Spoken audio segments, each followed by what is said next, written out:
आजच्या व्हिडिओला आपण एका प्रश्नापासून सुरुवात करूयात आणि तो प्रश्न असा आहे की तुमचा आवडता टीव्ही शो कुठला आहे। तसं तर मला पर्सनली खूप जास्त टीव्ही बघण्याची सवय नाहीये, पण सध्या टीव्ही वरती एक शो चालू आहे जो माझा पर्सनली खूप फेवरेट आहे आणि जेव्हापासून 2021 मध्ये त्याचा पहिला सीझन आला होता त्या सीझन पासून ऑलमोस्ट प्रत्येक त्या शोचा एपिसोड जो YouTube वरती अवेलेबल आहे तो मी बघितलेला आहे। आणि आय नो तुमच्यापैकी पण खूप लोक हा शो ऑलरेडी बघत असतील आणि त्या शोचं नाव आहे शार्क टँक इंडिया। हा एक रियालिटी शो आहे जो US मध्ये 2001 पासून चालू आहे आणि त्याच्यानंतर बाकीच्या पण बऱ्याचशा देशांमध्ये युरोपमध्ये वगैरे खूप मोठ्या प्रमाणावरती हा शो आज पण चालू आहे, ज्याचे 180 पेक्षा जास्त सीझन बाहेरच्या कंट्रीज मध्ये येऊन गेलेले आहेत। आपल्या भारतामध्ये ह्या शोचा आता तिसरा सीझन चालू आहे। ऍक्च्युअली हा शो खूप इंटरेस्टिंग आहे, कारण काय एकतर लाखो आणि करोडोंच्या गोष्टी ऐकायला मिळतात। आपल्या भारतामधले अगदी ग्रामीण भागातले पण काही तरुण, काही महिला, काही कॉलेज मधले विद्यार्थी किंवा काही बऱ्यापैकी वय झालेली लोक सुद्धा आपल्या स्वतःच्या बिझनेस आयडिया घेऊन किंवा ते करत असलेला बिझनेस घेऊन शार्क टँक मध्ये येतात। शार्क समोर जे ऑलरेडी आपले स्वतःचे मोठे मोठे बिझनेस उभे करून बसले त्या लोकांसमोर आपले आयडिया प्रेझेंट करतात आणि मग त्यातून काही लोकांना फंडिंग मिळते बिझनेस करण्यासाठी, काही लोकांची धुलाई होते।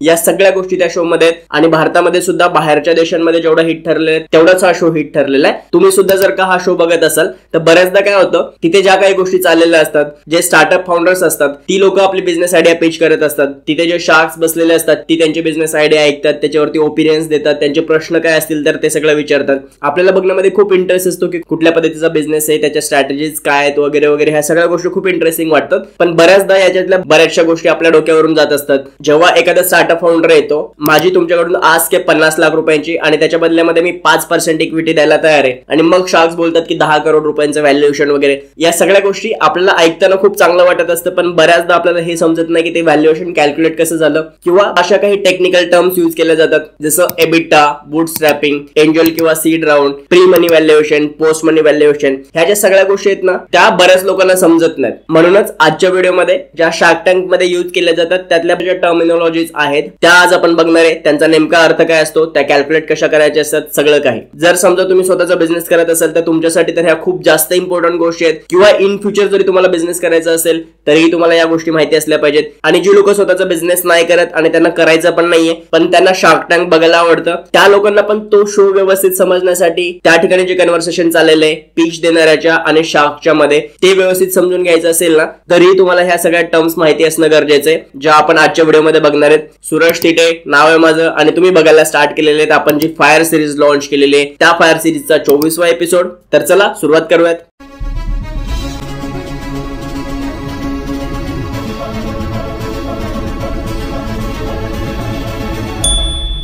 जेव्हा एखादी व्यक्ती एखादा स्टार्टअप सुरू करत असते तेव्हा त्याचा प्रवास कसा असतो, सगळ्यात पहिल्यांदा कुठलाही स्टार्टअप किंवा कुठलीही गोष्ट आयडिया स्टेजवरती असते। आयडिया म्हणजे त्या बिझनेस विषयी आपल्या डोक्यामध्ये काय कल्पना आहे, कुठल्या पद्धतीने आपण तो बिझनेस करण्याचा विचार करतोय, ह्या गोष्टीला आपण आयडिया म्हणतो। आणि आयडियाच्या नंतर काय येतं तर प्रोटोटाइप येतं, आणि प्रोटोटाइपच्या नंतर MVP ज्याला मिनिमम व्हायबल प्रोडक्ट असं म्हणतात ती गोष्ट येत असते। आयडिया तर आपल्या सगळ्यांना माहिती आहे की एक विचार असतो, एक कन्सेप्ट असते कुठल्याही बिझनेस विषयीची। आयडिया जेव्हा कन्फर्म होते ना त्यावेळेस तो फाउंडर येतो प्रोटोटाइप वरती। आता प्रोटोटाइप म्हणजे नेमकं काय असतं, तुम्ही बऱ्याचदा बघितलं असेल शार्क टँक मध्ये वगैरे काही लोक त्यांच्या प्रोडक्टचं प्रोटोटाइप घेऊन येतात। तर प्रोटोटाइप म्हणजे अशी गोष्ट जी फंक्शनल असणं गरजेचं नाहीये, ते फक्त एक मॉडेल असतं की आपण कुठल्या पद्धतीचा बिझनेस करणार आहे आणि ते प्रोडक्ट दिसणार कसं आहे आणि असणार कसं आहे। आणि प्रोटोटाइप तयार करून जनरली फाउंडर्स नीड शोधत असतात की आपण जो विचार करतोय त्या प्रोडक्टची खरंच मार्केटला नीड आहे का किंवा ते युजफुल ठरणार आहे का लोकांसाठी, या सगळ्या गोष्टी। या ठिकाणी एक उदाहरण घेऊन मी तुम्हाला सांगतो। समजा माझी कंपनी एक स्मार्टफोन लॉन्च करते, जो स्मार्टफोन तुम्हाला कॅमेराची क्लॅरिटी जेवढी असते, कुठलाही एक कॅमेरा जो चांगल्या पद्धतीचा कॅमेरा होतो त्या कॅमेराची जेवढी क्लॅरिटी असते तेवढ्या स्टँडर्ड क्लॅरिटीचा कॅमेरा असलेला एक फोन लॉन्च करतो। smartphones.com नावाने डोमेन विकत घेतलं,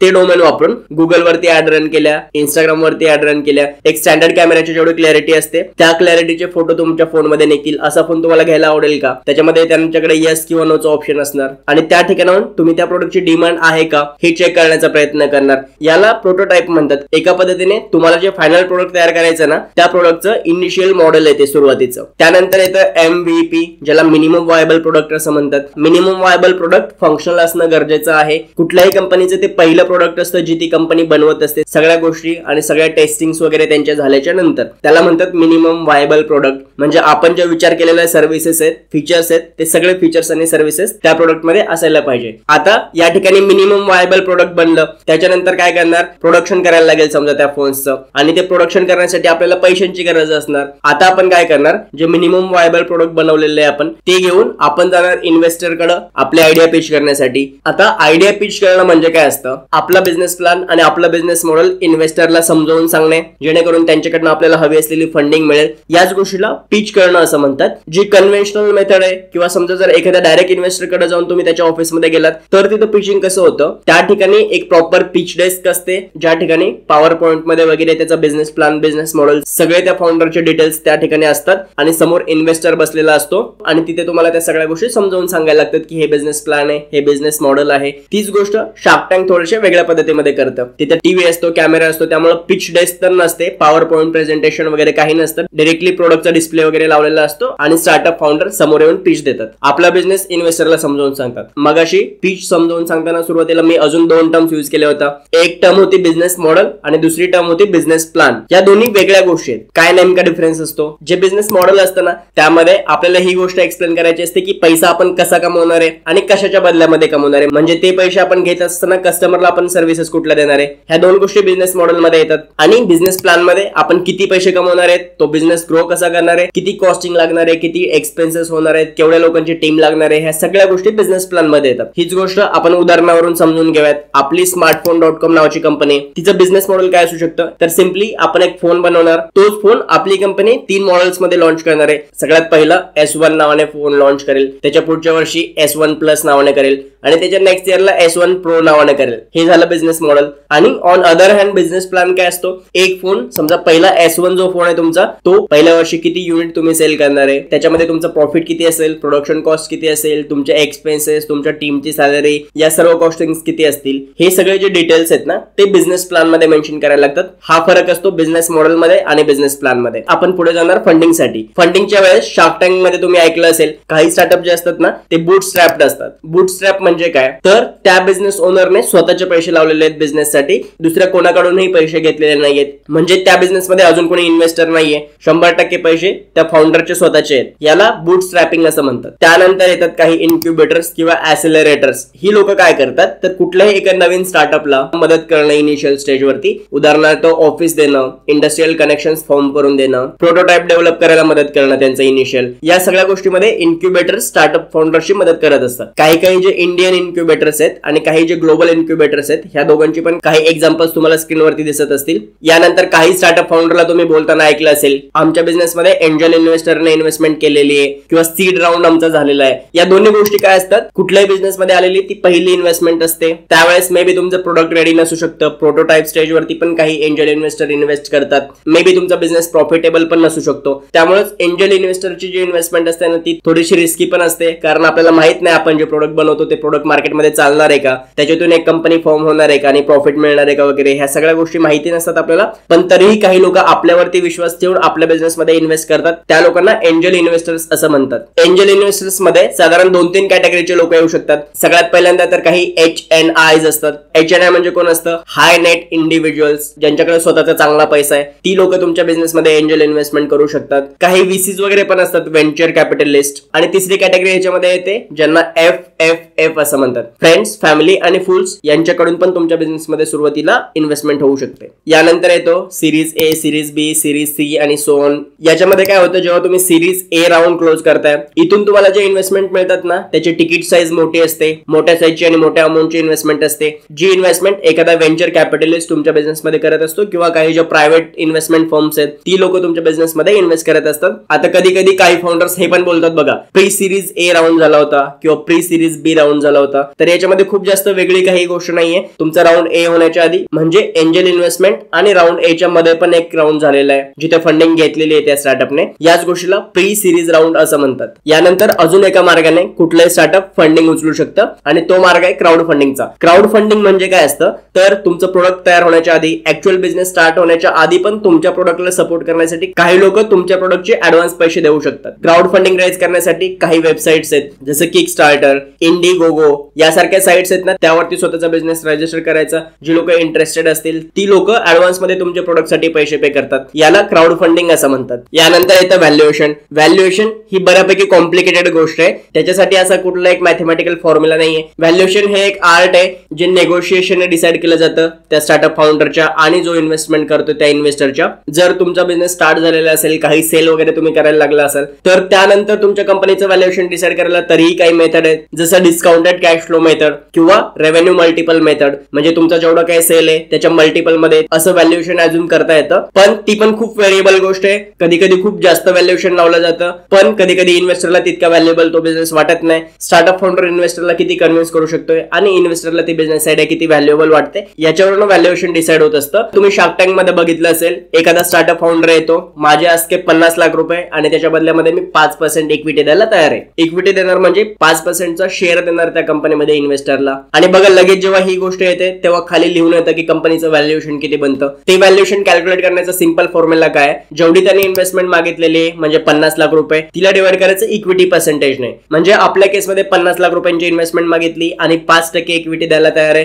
तर 50 डिवाइड बाय 5 कंपनीचं व्हॅल्युएशन येईल 10 करोड रुपयांचं. अशा पद्धतीने आपल्याला जे स्क्रीनवरती दिसतं ना ते व्हॅल्युएशन काउंट होत असतं. यानंतर अजून एक गोष्ट आपण शार्क टँक मध्ये ऐकलं असेल, प्री मनी व्हॅल्युएशन, पोस्ट मनी व्हॅल्युएशन, डायल्युशन. तर त्याचा अर्थ काय असतो या तिन्ही कन्सेप्ट मी तुम्हाला पुढच्या उदाहरणामध्ये समजावून सांगतो. आता आपली जी कंपनी होती smartphones.com, तिच्यामध्ये आपण अज्युम करूयात मी म्हणजे सूरज, माझी 50% पार्टनरशिप आहे आणि समजा माझं कोणीतरी एक को फाउंडर आहे ज्याचं नाव सुमित असेल, ज्याची 50% पार्टनरशिप असेल आणि आम्ही आमच्या कंपनीचं व्हॅल्युएशन ठरवलेलं आहे 1 करोड रुपये आणि कंपनीचे टोटल शेअर्स आहेत 1000. तर एका शेअरची प्राइस किती झाली 10,000. माझ्याकडे 500 शेअर्स आहेत, माझ्या को फाउंडर कडे 500 शेअर्स आहेत आणि कंपनी 50-50 डिवाइड आहे. आता जर आम्ही शार्क टँक मध्ये गेलो, कुणी पण एक शार्क समजा इन्व्हेस्ट करायला रेडी होत असेल आणि तो समजा 20 लाख रुपयांची इन्व्हेस्टमेंट करणार आहे, तर आता तुम्हाला काय वाटेल 1 करोड रुपयाची कंपनी आहे आणि 20 लाख रुपये तो इन्व्हेस्ट करतोय म्हणजे त्याला किती पर्सेंट इक्विटी जायला पाहिजे, आयडियली ती जायला पाहिजे 20%. पण असं इथं होत नसते. आणि तुम्ही म्हणाल की सूरज कडचे 10% शेअर घ्या आणि सुमित कडचे 10% शेअर घ्या आणि 10% असे 20% शेअर्स त्या इन्व्हेस्टरला द्या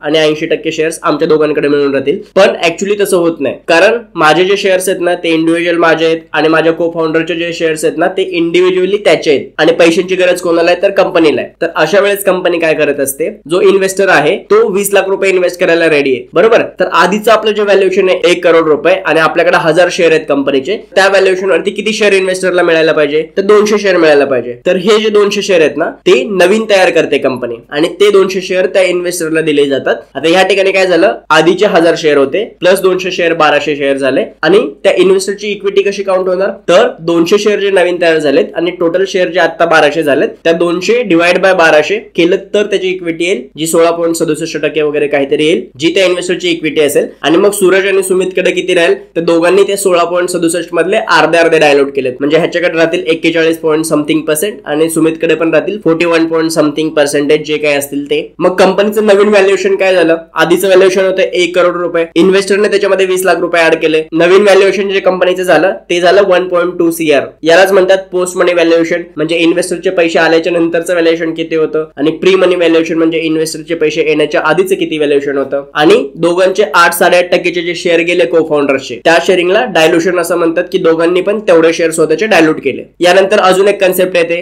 जिला कन्व्हर्टेबल नोट असं म्हणतात. आता कन्व्हर्टेबल नोट काय असते, कुठलाही एक बिझनेस जेव्हा स्टार्ट होतो ना स्टार्टिंगला त्या बिझनेसचं व्हॅल्युएशन डिसाइड करणं अवघड असतं. अशा वेळेस इन्व्हेस्टर बोलतो की आम्ही तुमच्या बिझनेसमध्ये पैसे इन्व्हेस्ट करायला रेडी आहोत, ते पैसे तुम्ही आता वापरा, बिझनेस ग्रो करा. याच्यानंतर जेव्हा तुम्ही नेक्स्ट इन्व्हेस्टमेंटचा राऊंड रेज कराल ना त्या राऊंड मध्ये तुमच्या कंपनीचं जे व्हॅल्युएशन बनेल त्याच्यामध्ये आम्हाला 20% डिस्काउंट द्या, म्हणजे 20% कमी करून आपण व्हॅल्युएशन काउंट करू आणि त्या व्हॅल्युएशन वरती आम्हाला कंपनीचे शेअर्स द्या. आणि ही जी अग्रीमेंट त्या दोघांमध्ये होते ना तिलाच कन्व्हर्टेबल नोट असं म्हणतात. म्हणजे आपण मग असे जे उदाहरण बघितलं त्याच्यामध्ये 1 करोड रुपये आपल्या कंपनीचं व्हॅल्युएशन होतं, त्याच्यामध्ये 20% डिस्काउंट दिला म्हणजे 20 लाख रुपयाचा डिस्काउंट दिला तर 80 लाख रुपयांचं कंपनीचं व्हॅल्युएशन बनणार. आणि त्या व्हॅल्युएशन वरती आधीच्या इन्व्हेस्टरला म्हणजे ज्याला तुम्ही कन्व्हर्टेबल नोट दिलेली आहेत ना त्या इन्व्हेस्टरला ते शेअर मिळाले पाहिजे. ही पण कम्प्लीट नेगोशिएशनची गोष्ट असते. 20%, 30%, 25% काय जे असेल ते नेगोशिएशन असतं स्टार्टअप फाउंडर आणि इन्व्हेस्टरच्या मधलं. यानंतर जेव्हा व्हॅल्युएशन डिसाइड होत असतं आणि तुमचा इन्व्हेस्टर तुम्हाला फंड द्यायला तयार पण आहे तर त्यावेळेस तुम्हाला तो एक टर्म शीट देतो की या सर्व टर्म्स अँड कंडिशन्स आहेत इन्व्हेस्टमेंटसाठी. पण टर्म शीट म्हणजे काही लीगल पेपर नसतो, त्या दोघांमध्ये त्या दोन्ही गोष्टी ऍक्सेप्ट व्हायला पाहिजे. मग त्याच्यानंतर SHA साइन होतो ज्याला शेअर होल्डिंग अग्रीमेंट असं म्हणतात आणि ती अग्रीमेंट मात्र लीगल असते, त्याच्यावरती जर दोघांनी सही केली तर मग ती लिगल अग्रीमेंट बनते. ही सगळी प्रोसिजर असते तुमच्या बिझनेस आयडिया पासून, ती आयडिया पिच करण्यापासून तर फंडिंग रेज करायपर्यंतची. यानंतर पण काही टर्म्स आहेत ज्या स्टार्टअप वर्ल्ड मध्ये युज केल्या जातात. त्या कुठल्या आहेत? त्यामध्ये एक टर्म असते कॅप टेबल. कॅप टेबल म्हणजे काय तर एखाद्या स्टार्टअप मध्ये किती लोकांनी इन्व्हेस्टमेंट केलेली आहे आणि किती पर्सेंट त्यांचं शेअर आहे, या सर्व गोष्टी जिथे मांडलेल्या असतात ना त्या टेबलला कॅप टेबल असं म्हणतात. मग अजून एक टर्म येते, बऱ्याचदा शार्क विचारतात बघा तुमचं कॅक काय. कॅक म्हणजे CAC, ज्याला कस्टमर ऍक्विजिशन कॉस्ट असं म्हणत असतात. आता आपल्या उदाहरणामध्ये समजा स्मार्टफोन.com या कंपनीने 20,000 रुपयाला या पद्धतीने 1,000 युनिट्स मोबाईलचे सेल केले, पण ते 1,000 कस्टमर्स मिळवण्यासाठी समजा आपण मार्केटिंग वरती 75 लाख रुपये खर्च केले असतील, तर 75 लाख डिवाइड बाय 1000 म्हणजे तुमच्या एका कस्टमरची ऍक्विजिशन कॉस्ट आली 7,500 रुपये. ही आयडियली इतकी नसते, आपण फक्त एक उदाहरण म्हणून पकडतोय. ही झाली कस्टमर ऍक्विजिशन कॉस्ट. अजून एक टर्म असते जिला बर्न रेट असं म्हणतात. आता समजा हेच उदाहरण आपण घेतलं की 1,000 सेल फोन आपल्या कंपनीने सेल केले 20,000 रुपयांना एक या पद्धतीने, तर आपल्याकडे किती पैसे आले? 2 करोड रुपये आले, बरोबर. ह्याच्यामध्ये प्रोडक्शन कॉस्ट किती होती?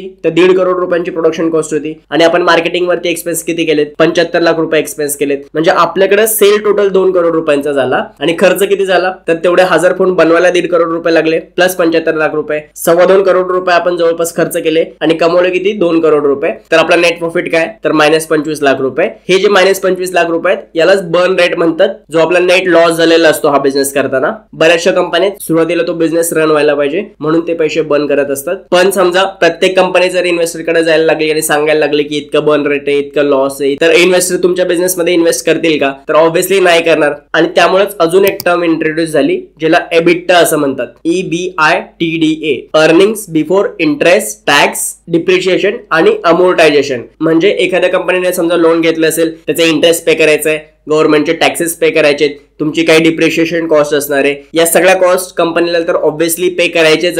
पण जर त्या कॉस्ट पे करायच्या नसत्या त्याच्यानंतर कंपनीने किती कमवले असते, या गोष्टीला एबिटा असं म्हणतात. म्हणजे काय तर जरी एखादी कंपनी ऍक्च्युअल मध्ये लॉस करत असेल तरी पण तिचा एबिटा पॉझिटिव्ह असू शकतो. म्हणजे जे काही ते इंटरेस्ट, टॅक्सेस वगैरे पे करतात ते जर नसते केले तर मग कंपनीने प्रॉफिट कमवला असता. हा सिंपल त्याचा अर्थ असतो. अजून एक टर्म आहे ज्याला LTV म्हणतात, लाईफ टाइम व्हॅल्यू. आपल्या उदाहरणामध्ये एखाद्या कस्टमरला जेव्हा मी माझा मोबाईल फोन सेल करते त्याच्यानंतर त्या एका कस्टमर कडून मी त्याच्या पूर्ण लाईफ टाइम मध्ये किती बिझनेस मिळवणार आहे, ह्या गोष्टीला लाईफ टाइम व्हॅल्यू असं म्हणतात. अजून एक टर्म आहे ज्याला अॅन्युअल रन रेट, ARR असं म्हणतात. ARR म्हणजे काय? आता समजा तुमचा बिझनेस ह्या महिन्यामध्ये 20 लाख रुपयांचा सेल केलाय, मागच्या महिन्यामध्ये 15 लाख रुपयाचा केला होता, त्याच्या पाठीमागच्या महिन्यामध्ये 25 लाख रुपयाचा केला होता, तर 3 महिन्याचा ऍव्हरेज किती आलं? तर 20 लाख रुपये. तर याच ऍव्हरेजने जर तुमचा बिझनेस परफॉर्म करत राहिला तर इथून पुढच्या एका वर्षभरामध्ये किती पैसे कमवतील किंवा किती बिझनेस तुम्ही करणार, ह्या गोष्टीला अॅन्युअल रन रेट असं म्हणतात, ARR. आता काही ज्या IT कंपनीज असतात किंवा सॉफ्टवेअर सर्व्हिसेस वाले असतात किंवा वेबसाईट्स असतात,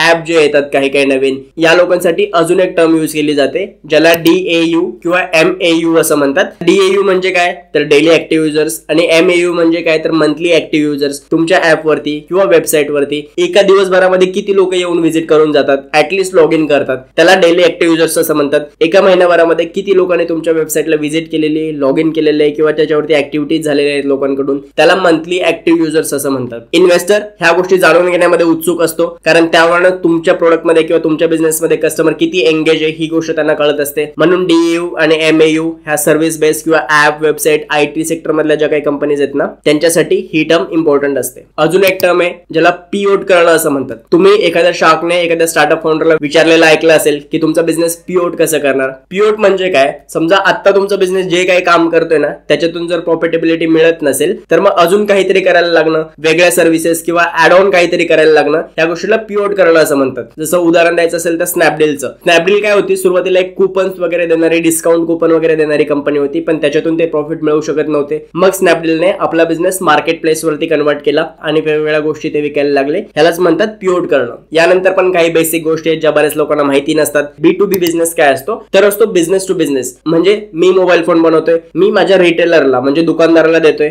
बिझनेसमॅनला देतोय, बरोबर. एंड कंझ्युमर नाही तो. बिझनेसमॅन म्हणजे तो मोबाईल वापरणार नाहीये, तो पुढे कस्टमरला सेल करणार आहे. माझं बिझनेस मॉडेल कसं झालं तर B2B झालं. एखाद्या मोबाईल आउटलेट वाल्याला किंवा रिटेलर वाल्याला जर मी देतोय किंवा एखाद्या दुसऱ्या बिझनेसमॅनला मी माझं प्रोडक्ट विकतोय, ते बिझनेसेस B2B बिझनेसेस असतात. जे बिझनेस डायरेक्ट आपला प्रोडक्ट कस्टमरला विकतात त्याला B2C बिझनेस असं म्हणतात. आणि D2C पण सेम गोष्ट आहे, direct to consumer. So I hope मी सगळ्या कन्सेप्ट क्लिअर करू शकलो असेल. जेवढ्या टर्म्स तुम्ही शार्क टँक मध्ये ऐकल्या होत्या त्यातल्या मॅक्झिमम टर्म्सचं एक्सप्लेनेशन मी तुम्हाला देऊ शकलो असेल. अजूनही काही टर्म्स असतील ज्या तुम्हाला समजलेल्या नसतील आणि आपण कव्हर केलेल्या नसतील तर खाली कमेंट करून सांगा, त्या आपण कव्हर करण्याचा प्रयत्न करू. यानंतर जेव्हा तुम्ही शार्क टँकचा एपिसोड बघाल, आय नो की तुम्ही जास्त चांगल्या पद्धतीने एन्जॉय करू शकाल, जास्त चांगल्या पद्धतीने तो शो समजून घेऊ शकाल आणि तुम्हाला स्वतःला पण जर लाईफ मध्ये कधी बिझनेस करायचा असेल या सर्व गोष्टी तुमच्या कामात येऊ शकतात. सो जर व्हिडिओ तुम्हाला आवडला असेल तर व्हिडिओ लाईक करायला विसरू नका. तुमचे जर काही प्रश्न असतील, अजून एखादी कन्सेप्ट वगैरे राहिली असेल तर खाली कमेंट करून सांगा. आणि हो, हा व्हिडिओ तुमच्या सगळ्या मित्रांसोबत शेअर करा आणि आपल्या चॅनल सबस्क्राईब करायला विसरू नका, कारण अशीच युजफुल व्हिडिओ दर आठवड्याला आपण आपल्या चॅनलवरती घेऊन येत असतो. आपण भेटूयात पुन्हा पुढच्या व्हिडिओमध्ये. तोपर्यंत आपली आणि आपल्या सगळ्या माणसांची काळजी घ्या.